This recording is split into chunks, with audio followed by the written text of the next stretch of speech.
Hi hello ನಮಸ್ಕಾರ ಮತ್ತೊಮ್ಮೆ ಹೊಚ್ಚ ವಿಡಿಯೋದೊಂದಿಗೆ ನಿಮ್ಮ ಮುಂದೆ ನನ್ನ ಹಾಜರಾತಿ. ಪಾಂಡಿಚೇರಿಯಿಂದ ಇವತ್ತು ನಿಮ್ಮನ್ನು ಬೆಂಗಳೂರುವರೆಗೂ ಬಸ್ ಮುಖಾಂತರ ಕರ್ಕೊಂಡು ಹೋಗ್ತಾಯಿದ್ದೀನಿ. One of my favourite aggregator Fresh ಬಸ್ಸಲ್ಲಿ ಇವತ್ತು ನಿಮ್ಮನ್ನು ಕರ್ಕೊಂಡು ಹೋಗ್ತಾಯಿದ್ದೀನಿ. ಕಾಸ್ಟಿಂಗ್ ಹೆಂಗಿರುತ್ತೆ, ರೂಟ್ ಹೆಂಗಿರುತ್ತೆ, ಹೈವೇಗಳು ಹೆಂಗಿರುತ್ತೆ, ಪಂಕ್ಚುಯಾಲಿಟಿ ಹೆಂಗಿರುತ್ತೆ ಮತ್ತು ಬಸ್ ಒಳಗಡೆ ಅಮ್ಯುನಿಟೀಸ್ಗಳ ನಮ್ಗೆ ಏನೇನು ಸಿಗುತ್ತೆ ಅಂತ ಎಲ್ಲನೂ ನಿಮ್ಗೆ ಇದೇ ವೀಡಿಯೋನಲ್ಲಿ ತೋರಿಸ್ತೀನಿ. ಅದಕ್ಕಿಂತ ಮುಂಚೆ ಈ ವಿಡಿಯೋನಲ್ಲಿ ನಿಮ್ಗೆ ಏನೇನು ಕಾದಿದೆ ಅಂತ ಗೊತ್ತಾಗುತ್ತೆ. ಅದಕ್ಕೆ ಟ್ರೇಲರ್ ನೋಡ್ಕೊಂಬಂದ್ಬಿಡಿ, ವಿಡಿಯೋನ ಸ್ಟಾರ್ಟ್ ಮಾಡೋಣ. ಬಟ್ ಬಸ್ ಅಂತೂ ಸಕ್ಕತ್ತಾಗಿದೆ.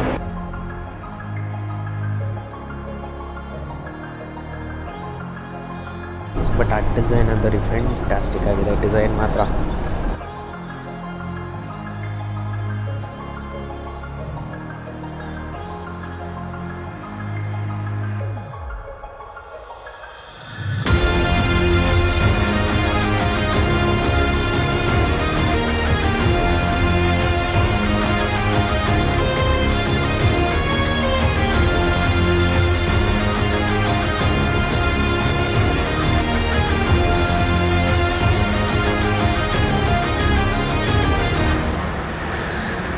ಸೊ ನೋಡಿ, ಆ್ಯಪಲ್ಲಿ ಲೈವಾಗಿ ಅಪ್ಡೇಟ್ಸ್ ಬರ್ತಿರುತ್ತೆ, ಲೈಕ್ ಬಸ್ ಎಲ್ಲಿದೆ ಅಂತ. ನನ್ನ ಬೋರ್ಡಿಂಗ್ ಪಾಯಿಂಟ್ ಬಂದು ಇದು. ಆ್ಯಂಡ್ ಎಕ್ಸಾಕ್ಟಾಗಿ ಹೇಳಬೇಕಂದ್ರೆ ಚೆನ್ನೈ ಸಿಲ್ಕ್ಸ್ ಇದರ ಆಪೋಸಿಟಲ್ಲೇ ನಿಮಗೆ, ಅಂದರೆ ಎಕ್ಸಾಕ್ಟ್ ಆಪೋಸಿಟಲ್ಲೇ ಸ್ಮಾರ್ಟ್ ಟ್ರಾವೆಲ್ಸ್ ಅಂದ್ಬಿಟ್ಟು ನಿಮಗೆ ಸಿಗುತ್ತೆ. ಇದೇ ಇರುತ್ತೆ ನಿಮ್ಮ ಬೋರ್ಡಿಂಗ್ ಪಾಯಿಂಟು. ಒಂದು ನ್ಯಾಪ್ಗೆ ಇಟ್ಕೊಳ್ಳಿ, ಓಕೆನಾ. ನಾನು ಸ್ಮಾರ್ಟ್ ಇದು ಮುಂದೆನೇ ನಿಂತಿದ್ರು ಸಹ ನಾನು ಇವಾಗ ನಾನು ಲೊಕೇಶನ್ ಆನ್ ಮಾಡ್ತೀನಿ, ಓಕೆನಾ. ಅದೆಲ್ಲೋ ತೋರಿಸುತ್ತೆ ನೋಡಿ ನೋಡಿ, ನಾನಿರೋದು ಎಲ್ಲೋ ಮತ್ತು ಅದು ಲೊಕೇಶನ್ ತೋರಿಸ್ತಿರೋದೇ ಎಲ್ಲೋ. ಸೊ ಹುಷಾರಾಗಿರಿ, ಸರಿನಾ. ಯಾರನ್ನಾದರೂ ಕೇಳಿ ಚೆನ್ನೈ ಸಿಲ್ಕ್ಸ್ ಎಲ್ಲಿ ಬರುತ್ತೆ ಅಂದ್ಬಿಟ್ಟು, ಎಲ್ರಿಗೂ ಗೊತ್ತಿರೋದೆ. ಸೊ ಅವ್ರು ನಿಮಗೆ ಗೈಡ್ ಮಾಡ್ತಾರೆ. ಸೊ ಬಂತು ನೋಡಿ ನಮ್ಮ ಗಾಡಿ, ಫ್ರೆಶ್ಪು JBM ಬಂತು. ನಾನು ಒಲೆಕ್ಟ್ರಾ ಎಕ್ಸ್ಪೆಕ್ಟ್ ಮಾಡ್ತಿದ್ದೆ, ಒಲೆಕ್ಟ್ರಾ ಬರುತ್ತೆ ಅಂದ್ಬಿಟ್ಟು. ಬಟ್ JBM ಹೊಸ ಗಾಡಿ ಬಂದಿದೆ.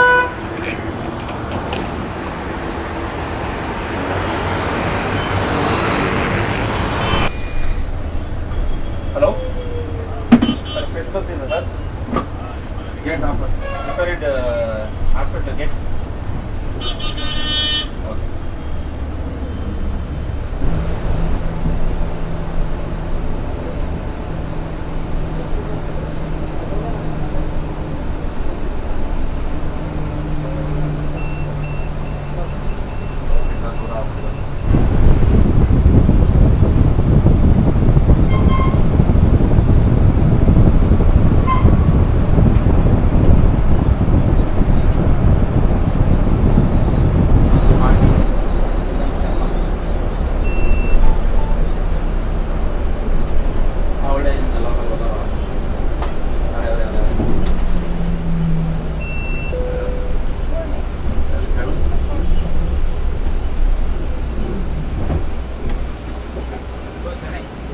ಇಲ್ಲ ಬ್ಯಾಂಗ್ಳೂರು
ಫ್ರೆಶ್ ಬಸ್ಸಲ್ಲಿ ಈ ಥರ ಪ್ರತಿಯೊಬ್ಬ ಪ್ಯಾಸೆಂಜರ್ಗೂ ಈ ಥರದೊಂದು ಸ್ನ್ಯಾಕ್ ಬಾಕ್ಸ್ ಕೊಡ್ತಾರೆ.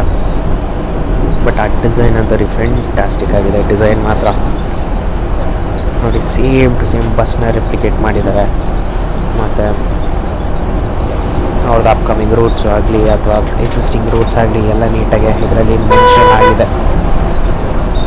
ಪ್ಲಸ್ ಅದ್ರ ಜೊತೆ ಒಂದು ವಾಟರ್ ಬಾಟಲ್ ಸಹ ಕೊಡ್ತಾರೆ ನಿಮಗೆ. ಇದೆಲ್ಲ ಓವರಾಲಾಗೆ ನೋಡೋಕ್ಕೆ ಹೋದರೆ ಸುಮ್ಮನೆ ಕೊಡಬೇಕು ಅಂತ ಕೊಟ್ಟಿಲ್ಲ, ನೀವು ಹೆಲ್ತನ್ನ ಗಮನ ಇಟ್ಕೊಂಡು ಈ ಥರ ಐಟಮ್ಸ್ಗಳನ್ನ ಕೊಟ್ಟಿದ್ದಾರೆ. ಇದು ಸಹ ಅಷ್ಟೇ, ಮಿಲೆಟ್ದಿದು, ಇದು ಹೆಲ್ದಿ ಆಪ್ಷನ್ ಕಂಡ್ರೆ. ಸೊ ಫಾರಾಗಿ ಹೇಳಬೇಕಂದ್ರೆ ಜರ್ನಿ ಗೋಯಿಂಗ್ ಗ್ರೇಟ್ ಕಂಡ್ರೆ. ಫುಲ್ ಅನ್ಕಂಫರ್ಟೇಬಲಾಗಿ ಓಡಿಸ್ತಾರಲ್ಲ, ಹೈ ಸ್ಪೀಡಲ್ಲಿ ಓಡಿಸೋದು, ಸಣ್ಣ ಘಟ್ಟ ಬಂದ ತಕ್ಷಣ ಬ್ರೇಕ್ ಹೊಡೆಯೋದು ಆ ಥರ ಏನಿಲ್ಲ. ಆರಾಮಾಗೆ ಸ್ಮೂತಾಗೆ ನಾವು NH35 ಕ್ರೂಸ್ ಮಾಡಿಕೊಂಡು ಹೋಗ್ತಾಯಿದ್ದೀವಿ. ಸೇಫ್ಟಿ ಫೀಚರ್ ಆಗಿ ಈ ಒಂದು ಬಸ್ಸಲ್ಲಿ ಅಥವಾ ಫ್ರೆಶ್ ಬಸ್ನ ಎಲ್ಲ ಫ್ಲೀಟಲ್ಲಿ 80 km/hಗೆ ಬಸ್ಗಳು ಲಾಕ್ ಆಗಿರುತ್ತೆ. ಸೊ ನೀವು ಎಷ್ಟೇ ಆಕ್ಸಿಲರೇಟರ್ ಕೊಟ್ಟರೂ ಸಹ, ಎಷ್ಟೇ ಡೌನ್ ಇದ್ರೂ ಸಹ 80-85 ತನಕ ಮ್ಯಾಕ್ಸಿಮಮ್ ಹೋಗ್ಬೋದು ಡೌನ್ ಇದ್ದರೆ. ಇಲ್ಲ ಅಂದರೆ ಅದ್ರ ಮೇಲ್ಗಡೆ ಬಸ್ಗಳು ಕ್ರಾಸ್ ಆಗೋಕ್ಕೆ ಚಾನ್ಸೇ ಇಲ್ಲ. ಪ್ಲಸ್ ಗಾಡಿ ಏನಾದರೂ ಹತ್ತಿರ ಬಂತು ಅಂದರೆ ಬೀಪ್ ಅಂದರೆ ಬೀಪ್ ಹೊಡಿಯೋಕ್ಕೆ ಸ್ಟಾರ್ಟ್ ಆಗುತ್ತೆ. ಅದಾದಮೇಲೆ ಡಿವೈಡರ್ ಹತ್ತಿರ ಏನಾದರೂ ಹೋದರೆ ಅದಕ್ಕೂ ಸಹ ಬೀಪ್ ಬರೋಕ್ಕೆ ಸ್ಟಾರ್ಟ್ ಆಗುತ್ತೆ. ಸೊ ಸೇಫ್ಟಿ ವೈಸಲ್ಲಿ ಬಸ್ ಅಂತೂ ಹೈಲಿ ಸೆನ್ಸಿಟಿವ್ ಕಂಟ್ರಿ.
ಜಸ್ಟ್ ಒಂದು ಮೋಸ್ಟ್ ಪ್ರಾಬ್ಲಿ ಹಮ್ಸಫರ್ ಎಕ್ಸ್ಪ್ರೆಸ್ ಅನ್ಸುತ್ತೆ, ಅದು ಒಂದು ಟ್ರೈನ್ ಕ್ರಾಸ್ ಆಯ್ತಲ್ಲ, ಆ ಲೈನ್ ಬಂದು ತಾಂಬರಮಿಂದ ವಿಲುಪುರಂ ಹೋಗುವಂಥ ಲೈನ್ ಅಥವಾ ಚಂಗಲ್ಪಟ್ಟುವಿಂದ ವಿಲುಪುರಂ ಹೋಗುವಂತಹ ರೈಲ್ವೆ ಲೈನ್ ಅದಾಗಿತ್ತು.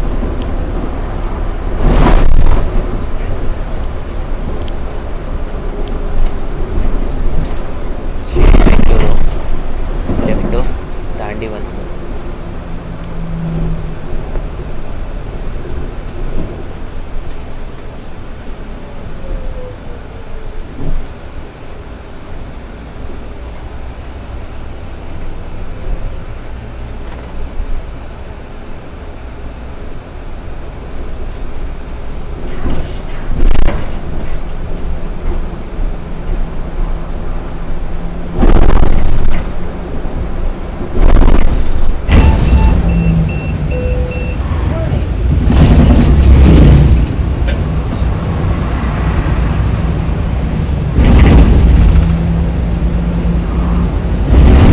ಯಾರಾದರೂ ಫೈನಲ್ ಡೆಸ್ಟಿನೇಷನ್ ಮೂವಿ ನೋಡಿದರೆ ನಿಮಗೆ ಗೊತ್ತಾಗುತ್ತೆ ಏನಕ್ಕೆ ಆ ವಿಡಿಯೋನ ಕ್ಯಾಪ್ಚರ್ ಮಾಡಿ ನಿಮಗೆ ತೋರಿಸ್ದೆ ಅಂತ.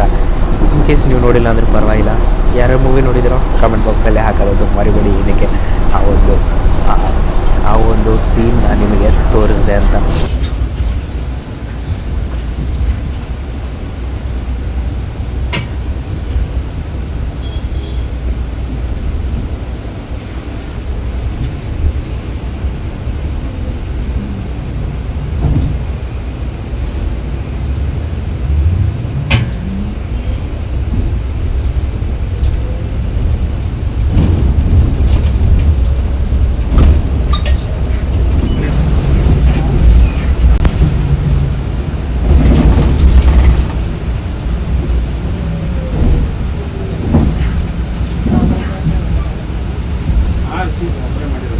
ಜಿಂಗಿ ಬಸ್ ಸ್ಟ್ಯಾಂಡ್ ನಾವು ರೀಚ್ ಆಗಿದ್ದೀವಿ, ಅಥವಾ ಜಿಂಗಿ ರೀಚ್ ಆಗಿದ್ದೀವಿ.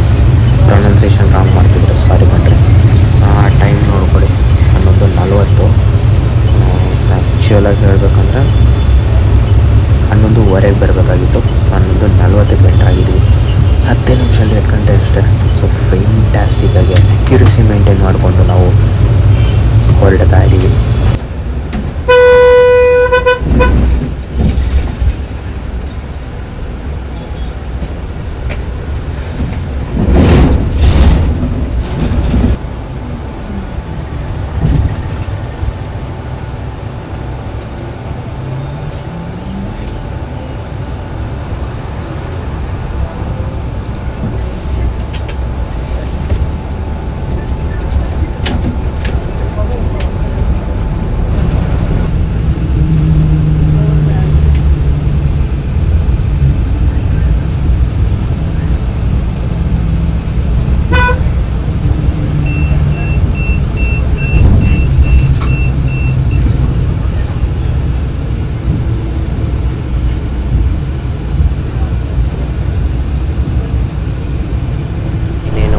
ತಿರುವಣ್ಣಾಮಲೈ ಕಡೆಗೆ ಎಂಟ್ರ್ ಆಗ್ತಾ ಇದ್ದೀವಿ. ಅದಕ್ಕಿಂತ ಮುಂಚೆ ಒಂದು ಪುಟ್ಟದಂಥ ಫಾರೆಸ್ಟ್ ಸೆಕ್ಷನ್ ಬರುತ್ತೆ. ಬನ್ನಿ ತೋರಿಸ್ತೀನಿ ಒಂದು ಫಾರೆಸ್ಟ್ ಸೆಕ್ಷನಲ್ಲಿ ನಮ್ಮ ಗಾಡಿ ಹೇಗೆ ಪರ್ಫಾರ್ಮ್ ಮಾಡುತ್ತೆ ಅಂತ.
ಒಂದು ಡಿವೈಸ್ ನೋಡ್ತಿದ್ದೀರಲ್ಲ ಇಲ್ಲಿ, ಅದು ಒಂದು ಸೆನ್ಸರ್ ಮಾನಿಟರ್ ಏನೋ ಮಾಡ್ತಿದ್ದಾರೆ.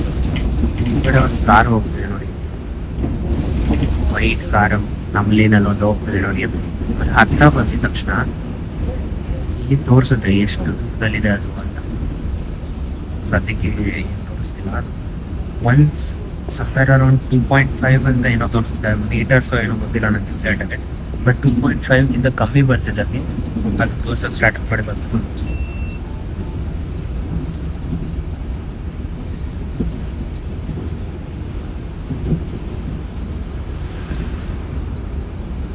ಇವಾಗ ಬರುತ್ತೆ ನೋಡಿ ಬಂದೆ.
ರೂಟ್ ನಾವು ಟುವರ್ಡ್ಸ್ ತಿರುವನಮಲೈ ಡೈವರ್ಟ್ ಆಗ್ತೀವಿ. ಸೊ ತಿರುವನಮಲೈ ಒಳಗಡೆ ಹೋಗಿ ಅಲ್ಲಿಂದನೂ ಸಹ ಬೋರ್ಡಿಂಗ್ ಪಾಯಿಂಟ್ ಇದೆ ನಮಗೆ. ಅಲ್ಲಿಂದನೂ ಸಹ ಪ್ಯಾಸೆಂಜರ್ಸ್ನ ಹತ್ತಿಸ್ಕೊಂಡು ಬೆಂಗಳೂರು ಕಡೆಗೆ ಹೊರಡ್ತೀವಿ. ಸೊ ಇನ್ ಕೇಸ್ ಏನಾದರೂ ತಿರುವನಮಲೈಯಿಂದ ಬಸ್ ಏನಾದ್ರು ಬುಕ್ ಮಾಡ್ತಿದ್ರೆ ಫ್ರೆಶ್ ಬಸ್ ಒಂದು ಆಪ್ಷನಾಗಿ ಕನ್ಸಿಡರ್ ಮಾಡ್ಕೋಬಹುದು. ಸರಿಸುಮಾರು 12:10 ಅಷ್ಟೊತ್ತಿಗೆ ನಿಮ್ಮ ಬಸ್ಸು ಅಲ್ಲಿ ಪಿಕಪ್ ಆಗುತ್ತೆ. 6 ಗಂಟೆ ಅಷ್ಟೊತ್ತಿಗೆ ನೀವು ಬೆಂಗಳೂರು ರೀಚ್ ಆಗ್ತೀರ.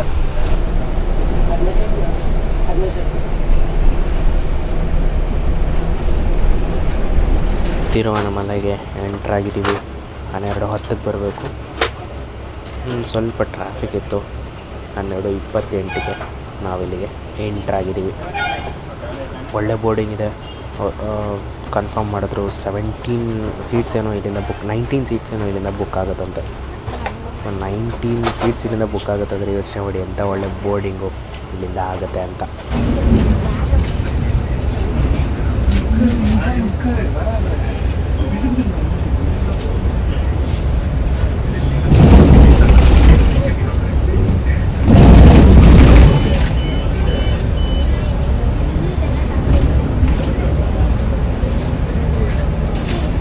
ಸುಮಾರು 196 ಕಿಲೋಮೀಟರ್ ಬಾಕಿ ಇದೆ ಇಲ್ಲಿಂದ ಬೆಂಗಳೂರವರೆಗೂ. ನಂಗೆ ಗೊತ್ತಿರೋಂಗೆ ಇನ್ಯಾವುದು ಮೇಜರ್ ಬೋರ್ಡಿಂಗ್ ಪಾಯಿಂಟ್ ಅಂತೂ ಇಲ್ಲ. ಮತ್ತು ಬಸ್ ಅಂತೂ ಆಲ್ಮೋಸ್ಟ್ ಫುಲ್ ಆಗಿದೆ. ಸೊ ಮೇಜರ್ ಬೋರ್ಡಿಂಗ್ ಪಾಯಿಂಟ್ ಅಂತೂ ಯಾವುದೂ ಇಲ್ಲ. ಮಧ್ಯದಲ್ಲಿ 40 ಮಿನಿಟ್ಸ್ ಒಂದು ಚಾರ್ಜಿಂಗ್ ಪ್ಲಸ್ ಲಂಚ್ ಬ್ರೇಕ್ ಒಂದು ಕೃಷ್ಣಗಿರಿ ಹತ್ರ ಒಂದು ಬರ್ತಾರೆ. ಸೊ ಆವಾಗ ಬಸ್ಗೂ ಸಹ ಚಾರ್ಜ್ ಮಾಡ್ಕೊತಾರೆ. ಯಾಕಂದರೆ EV ಬಸ್ ಅಲ್ವಾ, ಸೊ ಚಾರ್ಜಿಂಗಿಗೆ ಬೇಕಾಗುತ್ತೆ. ಅಲ್ಲಿ 40 ಮಿನಿಟ್ಸ್ ಇದೆ. ಚಾರ್ಜಿಂಗು ಸೈಮಲ್ಟೇನಿಯಸ್ ಆಗಿ ಆಗ್ತಿರುತ್ತೆ. ಮತ್ತು ಜನರು ಸಹ ಬೇಕಾದರೆ ನೀವು ಊಟಕ್ಕೂ ಸಹ ಅಲ್ಲೇ ಮಾಡ್ಕೋಬಹುದು.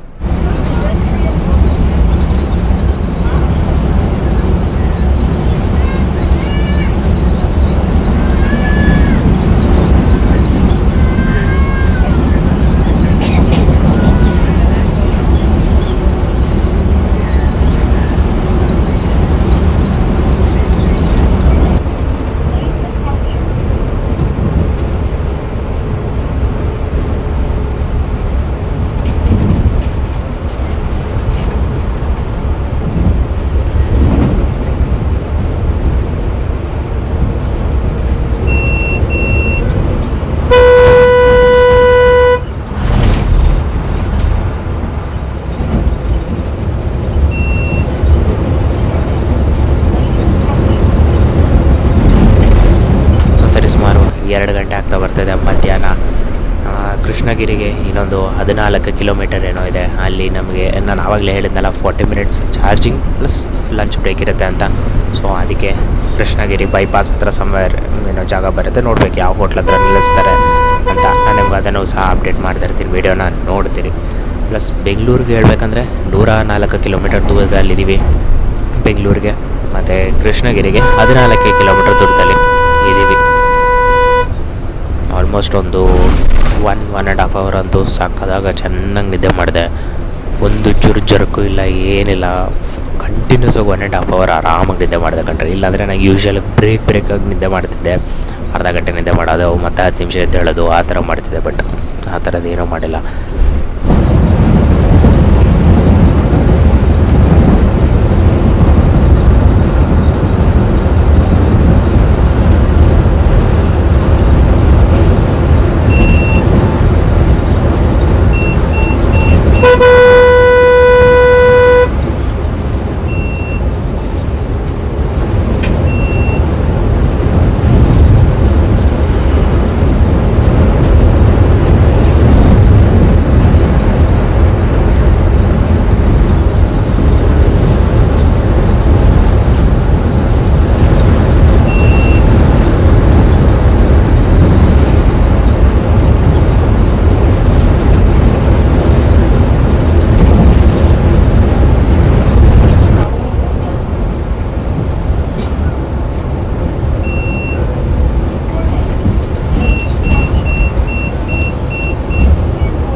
ಹೇಳಿ ಹಾಂ ಅಮ್ಮ ಅಮ್ಮ ಬನ್ನಿ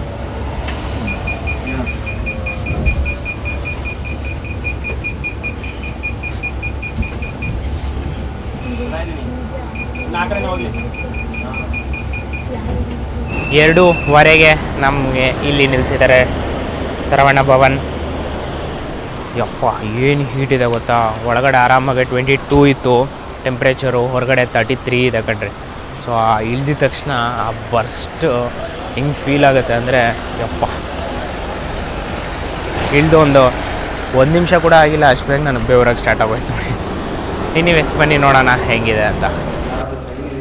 ಸೊ ಪನ್ನೀರ್ ಫ್ರೈಡ್ ರೈಸ್ ತೊಗೊಂಡಿದ್ದೀನಿ ಇಲ್ಲಿ, ನೋಡೋಣ ಹೆಂಗಿದೆ ಅಂದ್ಬಿಟ್ಟು ಒಂದು ಸತಿ ಫುಲ್ಲು ಕಂಪ್ಲೀಟ್ ಮಾಡ್ತೀನಿ, ಆಮೇಲೆ ನೋಡೋಣ.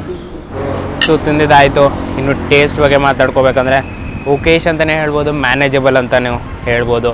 ನೀವೇನಾದರೂ ಸೇವಿಂಗ್ಸ್ ಮಾಡಬೇಕಂತ ಅನ್ಕೊತಿದ್ರೆ ಈ ಜಾಗ ನಿಮಗಲ್ಲ. ಇನ್ನು ಕ್ಲೀನ್ನೆಸ್ ಬಗ್ಗೆ ಏನಾದರೂ ನೋಡ್ತಿದ್ರೆ ಈ ಜಾಗ ನಿಮಗೆ ಅಲ್ವೇ ಅಲ್ಲ. ಓಕೆ, ನಾನು ನೊಣಗಳೆಲ್ಲ ಓಡಾಡ್ತಿತ್ತು.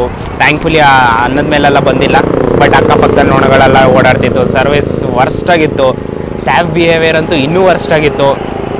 ಬಟ್ ಏನು ಮಾಡೋಕ್ಕಾಗಲ್ಲ, ಅನಿವಾರ್ಯ, ತಿನ್ನಲೇಬೇಕು. ಆ ಒಂದು ರೀಸನ್ಗೋಸ್ಕರ ತಿಂದಿದ್ದಾಯಿತು. ಬಟ್ 160 ರೂಪೀಸ್ ಅಷ್ಟು ಕ್ವಾಂಟಿಟಿಗೆ ಓವರ್ ಪ್ರೈಸ್ಡ್ ಅಂತ ನನ್ನ ಪ್ರಕಾರ ಕಣ್ರಿ. ಇದಕ್ಕೆ 4 on 10 ಕೊಟ್ಟರು ಸಹ ಹೆಚ್ಚು. ಸೊ ನೋಡಿ, ಚಾರ್ಜಿಂಗ್ ಬ್ರೇಕು ಸಹ ಇಲ್ಲೇ ತೊಗೊಂಡಿದ್ದೀವಿ. ಡಬಲ್ ಗನ್ ಚಾರ್ಜಿಂಗ್ ಇದೆ ನಮಗೆ. ಸೊ ಕ್ವಿಕ್ಕಾಗೆ ಚಾರ್ಜ್ ಆಗುತ್ತೆ ನಮ್ಮ ಗಾಡಿ. ಒಂಥರ ಇಂಟಿಗ್ರೇಟೆಡ್, ಸೊ ಬೆಟರ್. ಚಾರ್ಜಿಂಗಿಗೆ ಒಂದು ಕಡೆ ನಿಲ್ಲಿಸಿ, ಊಟಕ್ಕೆ ಇನ್ನೊಂದು ಕಡೆ ನಿಲ್ಲಿಸಿ, ಟೈಮ್ ವೇಸ್ಟ್ ಬದಲಾಗಿ ಎರಡೂ ಒಂದೇ ಕಡೆ ಮಾಡಿದ್ರೆ ಟೈಮ್ ಕೂಡ ಸೇವ್ ಆಗುತ್ತೆ ಕಣ್ರಿ. ಬಟ್ ಬಸ್ ಅಂತೂ ಸಕ್ಕತ್ತಾಗಿದೆ. ಲೇಟೆಸ್ಟಾಗಿ ಬಂದಿರೋಂತಹ ಫ್ಲೀಟ್ ಇದು JBM ಅವ್ರದ್ದು. ಯೂಶ್ವಲಿ ಫ್ರೆಶ್ ಬಸ್ ಅವರು ಎಲೆಕ್ಟ್ರಾದ್ ಯೂಸ್ ಮಾಡ್ತಾರೆ, ರೀಸೆಂಟಾಗಿ ಅಕ್ವೈರ್ ಮಾಡ್ಕೊಂಡಿರೋದು JBM ಅವ್ರದ್ದು. ಚೆನ್ನಾಗಿದೆ ಕಣ್ರಿ, ನಾಟ್ ಬ್ಯಾಡ್. ಸೀಟ್ಸ್ ಎಲ್ಲ ಫೆಂಟಾಸ್ಟಿಕ್ ಆಗಿದೆ. ಸೊ ನೀವು ಹಿಂಗೆ ಎಂಟ್ರ್ ಆಗಿದ ತಕ್ಷಣ ಪೈಲಟ್ ಅವ್ರ ಕ್ಯಾಬಿನ್ ಸಿಗುತ್ತೆ ನೋಡಿ ಕಣ್ರಿ.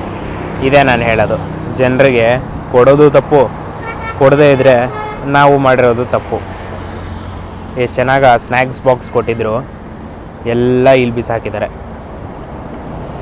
ಒಂದು, ಈ ಜಾಗದವ್ರಂತೂ ಇದನ್ನು ಕ್ಲೀನ್ ಮಾಡಲ್ಲ.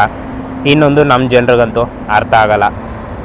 ನೀಟಾಗಿ ಡಸ್ಟ್ಬಿನ್ ಇದೆ, ಒಂಚೂರು ದೂರ ಅಲ್ಲಿಗೆ ನಡ್ಕೊಂಡೋಗಿ ಅಲ್ಲೇ ಡಸ್ಟ್ಬಿನಲ್ಲಿ ಹಾಕಿದರೆ ಆಗೋಗ್ತಿತ್ತು, ಬಟ್ ಆಗಲ್ಲ.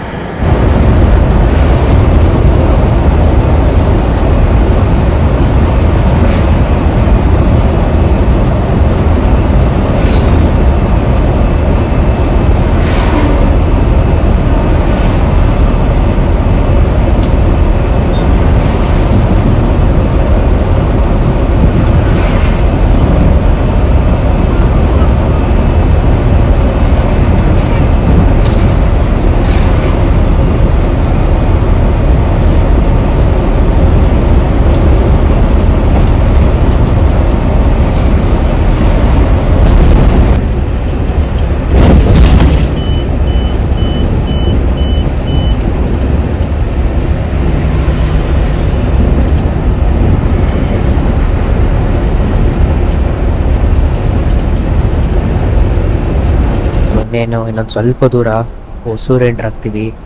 ರೂಟ್ ಏನಿದೆ ಕಣ್ರಿ, ಫೆಂಟಾಸ್ಟಿಕ್.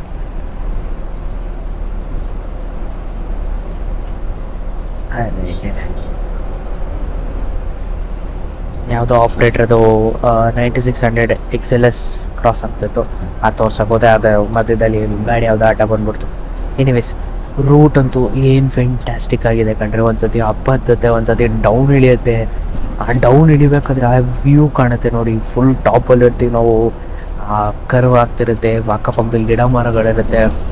ಅಲ್ಟಿಮೇಟ್ ಕಣ್ರಿ ಈ ರೂಟ್ ಅಂತೂ. ನೀವೇನಾದರೂ ಡ್ರೈವ್ ಮಾಡ್ಕೊಂಬಂದ್ರೆ ಸಖತ್ ಎಂಜಾಯ್ ಮಾಡ್ತೀರಾ ಕಣ್ರಿ.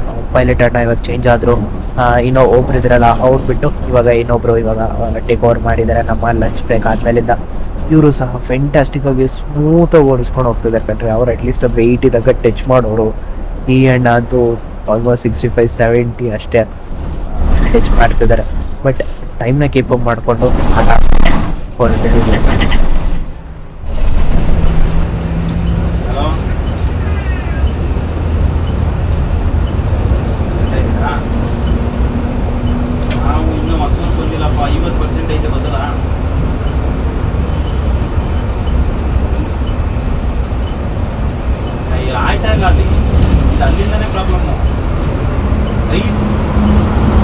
90% ಆಗಕ್ಕೆ 20 ನಿಮಿಷ ತಗೋತು ಅಲ್ಲಿ.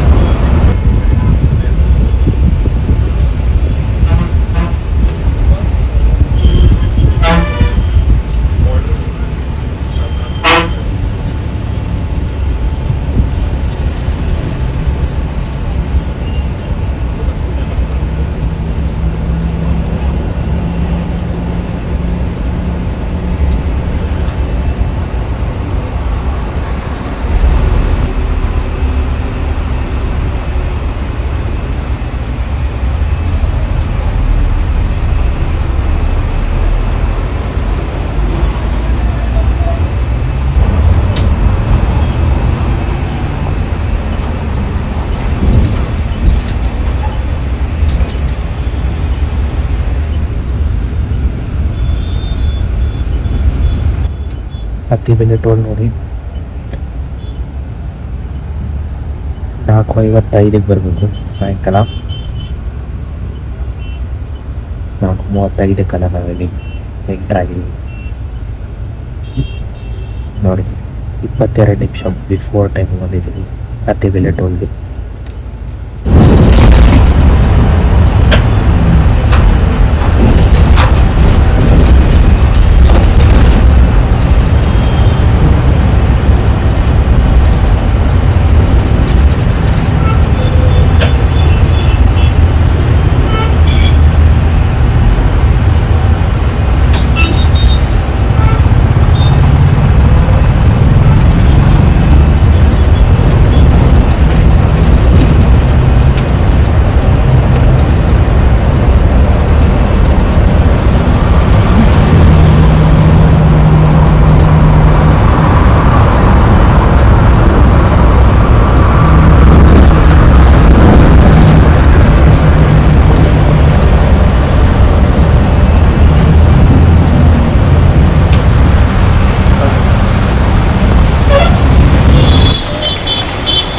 ಸೊ ಇಳ್ಕೊಂಡಿದ್ದಾಯಿತು. ಹುಸ್ಕೂರ್ ಮೆಟ್ರೋ ಸ್ಟೇಷನ್ ಹತ್ರ ಇಳ್ಕೊಂಡೆ ನಾನು. ಯಾಕಂದರೆ ಮೆಟ್ರೋನಲ್ಲಿ ಹೋಗೋಣ ಆರಾಮಾಗಿ. ಅಷ್ಟೊಂದು ಟ್ರಾಫಿಕ್ ಏನು ಇರಲಿಲ್ಲ. ನಂದು ಆ್ಯಕ್ಚುಲ್ ಡಿಬೋರ್ಡಿಂಗ್ ಪಾಯಿಂಟ್ ಇದ್ದಿದ್ದು ಮೆಜೆಸ್ಟಿಕ್ಕು. ಬಟ್ ಏನಕ್ಕೆ ಮೆಟ್ರೋನಲ್ಲಿ ಹೋದರೂ ಅಷ್ಟೇ ಟೈಮ್ ಆಗುತ್ತೆ, ಇದರಲ್ಲಿ ಹೋದರೂ ಅಷ್ಟೇ ಟೈಮ್ ಆಗುತ್ತೆ ಅಂದ್ಬಿಟ್ಟು ಇಲ್ಲಿ ಡಿಬೋರ್ಡ್ ಆಗಿದ್ದೀನಿ. ಸೊ ಈ ಗಾಡಿ ಬಂದು ಒಲೆಕ್ಟ್ರಾ ಗಾಡಿ. ಜಸ್ಟ್ ನಿಮಗೆ ಐಡಿಯಾ ಗೊತ್ತಾಗಲಿ ಅಂದ್ಬಿಟ್ಟು ನಿಮಗೆ ಒಲೆಕ್ಟ್ರಾ ಗಾಡಿನೂ ಸಹ ತೋರಿಸ್ತಾ ಇದ್ದೀನಿ. ಬನ್ನಿ ಕಾಸ್ಟಿಂಗ್ ಬಗ್ಗೆ ಮಾತಾಡ್ಕೊಡೋಣ. ನಾನು ಬುಕ್ ಮಾಡ್ಕೊಂಡಿರೋದು ಅಬಿಬಸ್ ಆ್ಯಪಲ್ಲಿ. So Pondicherry to Bengaluru costing spelling wrong ಮಾಡಬೇಕು. ಸೊ ಕಾಸ್ಟಿಂಗ್ ಬಗ್ಗೆ ನೋಡ್ಕೊಳ್ಳಿ. 419.90 ರುಪೀಸ್ ಆಗುತ್ತೆ ಪಾಂಡಿಚೇರಿಯಿಂದ ಬೆಂಗಳೂರವರೆಗೂ. ಬೆಂಗಳೂರು ಅಂದರೆ ನಾನು ಯಶವಂತಪುರ ತನಕ ಬುಕ್ ಮಾಡ್ಕೊಂಡಿದ್ದೆ, ಯಶವಂತಪುರ ಮೆಟ್ರೋ ಸ್ಟೇಷನ್ವರೆಗೂ. ಸೊ ಜರ್ನಿ ವೈಸ್ ಅಂತೂ ಫ್ಯಾಂಟಾಸ್ಟಿಕ್ ಆಗಿತ್ತು. No complaints. ನನ್ನ ಪ್ರಕಾರ ಅಂತೂ ನೋ ಕಂಪ್ಲೇಂಟ್ಸ್. ಆರಾಮಾಗಿ ಈಸಿಯಾಗಿ 10/10 ಅಂತ ಕೊಡ್ಬೋದು. ಹೆಂಗಿತ್ತು ಅಂತ ನೀವೇ ಕಮೆಂಟ್ ಬಾಕ್ಸಲ್ಲಿ ಹಾಕೋದಂತೂ ಮರಿಬೇಡಿ. ಪ್ರೆಸೆಂಟೇಷನ್ ಇಷ್ಟ ಆಗಿದೆ ವಿಡಿಯೋನ ಲೈಕ್ ಮಾಡ್ಕೊಳ್ಳಿ. ಕಂಟೆಂಟ್ ಇಷ್ಟ ಆಗಿರೋ ಚಾನಲ್ನ ಸಬ್ಸ್ಕ್ರೈಬ್ ಮಾಡ್ಕೊಳ್ಳಿ. ಇದೇ ಥರ ಕಂಟೆಂಟ್ಗೋಸ್ಕರ ನಾನು ನಿಮ್ಮ ಸುಮಂತ್ ಸೈನಿಂಗ್ ಆಫ್. ಮುಂದಿನ ಬುಧವಾರ ಸಂಜೆ 6 ಗಂಟೆಗೆ ಬರ್ತೀನಿ ಹೊಸ ವಿಡಿಯೋದೊಂದಿಗೆ. ಅಲ್ಲಿವರೆಗೂ ಸರ್ವೇ ಜನ ಸುಖಿನೋ ಭವಂತು. ಜೈ ಹಿಂದ್, ಜೈ ಕರ್ನಾಟಕ.